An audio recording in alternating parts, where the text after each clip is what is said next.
సరదాగా సరసంలో శివయ్య కనులు మూసిన అమ్మను భూలోకానికి వెళ్ళి అక్కడ తపస్సు చేసుకుని నాలో ఐక్యమవ్వాలి అని శివయ్య ఆజ్ఞ మేరకు అమ్మ ఇక్కడకు వచ్చిందంట. ఆ ప్రదేశం ఏమిటో మీకు తెలుసా?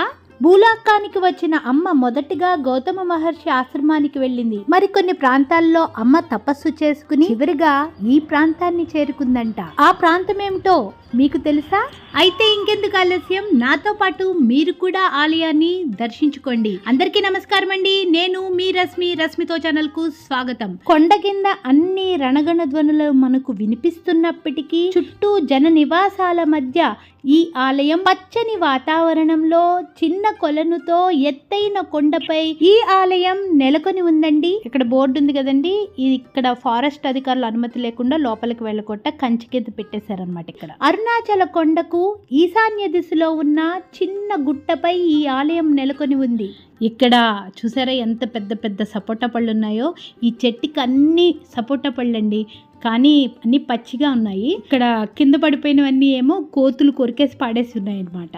చాలా కష్టపడి కొండపైకి వచ్చేసామండి. ఇక ఆలయ విశేషాలను చూద్దాం. అరుణాచలంలోని పవలకుండ్రంపై ఉన్న అర్ధనారీశ్వర ఆలయం అత్యంత పురాతనమైనది మరియు ఆధ్యాత్మిక ప్రాముఖ్యత కలిగినదండి. ఆలయం చుట్టూ ప్రదక్షిణ చేస్తుంటే పక్కనే అరుణాచలేశ్వరుడు గిరి రూపంలో మనకు దర్శనమిస్తూ ఉంటాడు. ఇంతటి ఎండలో ఇంతటి కొండపై చల్లని గాలి వీస్తోందండి.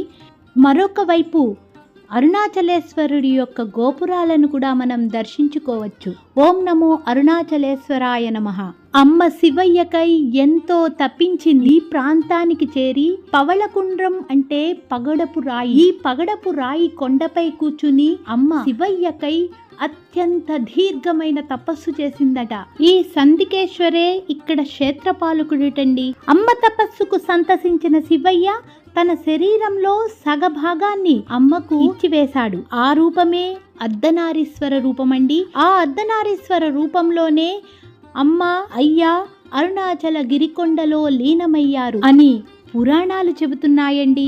ప్రధాన గర్భాలయానికి ఇరువైపులా గణపతి, వల్లీ దేవసేన సమేత కార్తికేయుణ్ణి కూడా మనం దర్శించుకోవచ్చు. ఇక్కడ శివయ్య పవళగిరీశ్వరుడుగా, అమ్మ ముత్తాంబికగా వెలిసారు. శివయ్య ఎదురుగుండా ఉన్న అందమైన నందిని దర్శించుకుని మేమొచ్చామని చెప్పమని నందికి చెప్పి వచ్చామండి. రమణ మహర్షి కొంతకాలం ఈ ఆలయంలో గడిపారని చెప్పాను కదండి. రమణుల తల్లిగారు ఆయన్ను వెతుక్కుంటూ ఈ ఆలయానికి వచ్చారటండి. 1898లో తన తల్లికి ఇచ్చిన మొదటి ఉపదేశం అండి. చిన్న కాగితంపై ఇచ్చారు ఆయన. సృష్టిని నియంత్రించే పరమాత్మ గత జన్మల కర్మల ప్రకారం ఆత్మల విధిని నియంత్రిస్తాడు.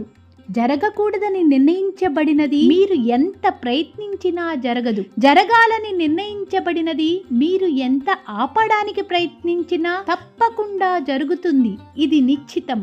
కాబట్టి ఉత్తమమైన మార్గం మౌనంగా ఉండటం అని రమణులు వారి తల్లిగారికి ఇచ్చిన మొదటి ఉపదేశం అండి. ఇక్కడ గోడపై లిఖించబడి ఉంటుంది.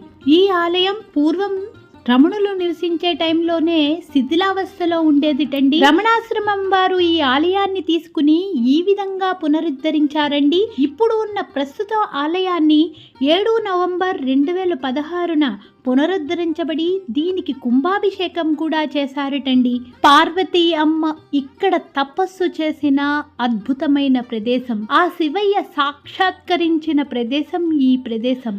అమ్మ అయ్య కలిసి అరుణగిరిలో లీనమైన ప్రదేశం, గౌతమ మహర్షి తిరుగాడిన ప్రదేశం, రమణులు కొంతకాలం నివసించిన ప్రదేశం. ఇంతటి అద్భుతమైన పవళకుండ క్షేత్రాన్ని నాతో పాటు మీరు కూడా దర్శించుకున్నారు కదండి. ఆలయం ఎత్తైన కొండపై ఉండడం మూలాన భక్తులు ఎక్కువగా సందర్శించకపోవడం మూలాన పూజారులు అన్ని సమయాల్లో ఉండరండి. ఉదయమే వచ్చి స్వామివారికి అర్చన చేసి వెళ్ళిపోతారట. గర్భాలయంలో శివయ్యను అమ్మను దర్శించకపోయినప్పటికీ ఈ ప్రాంతంలో కొంతసేపు కూర్చుని ధ్యానం చేసుకున్నామండి. అద్భుతంగా అనిపించింది. పగడపు కొండపై వెలిసిన పవళగిరీశ్వరుని, ముత్తాంబికైని దర్శించుకున్నారు కదండి. నా ఛానల్ ఇంకా మీరు సబ్స్క్రైబ్ చేసుకోకపోతే సబ్స్క్రైబ్ చేసేసుకోండి, లైక్ చేయండి, కామెంట్ చేయండి. ఈ పవళకుండ్రాన్ని మీలో ఎంతమంది చూసారో కూడా కామెంట్ చేయండి. మళ్ళీ మరొక అద్భుతమైన క్షేత్రంతో మీ ముందుకు వస్తానండి, మీ రశ్మితో. అందరికీ మహాశివరాత్రి శుభాకాంక్షలు. హర హర మహాదేవ, శంభో శంకర. జై చండి, జై జై చండి.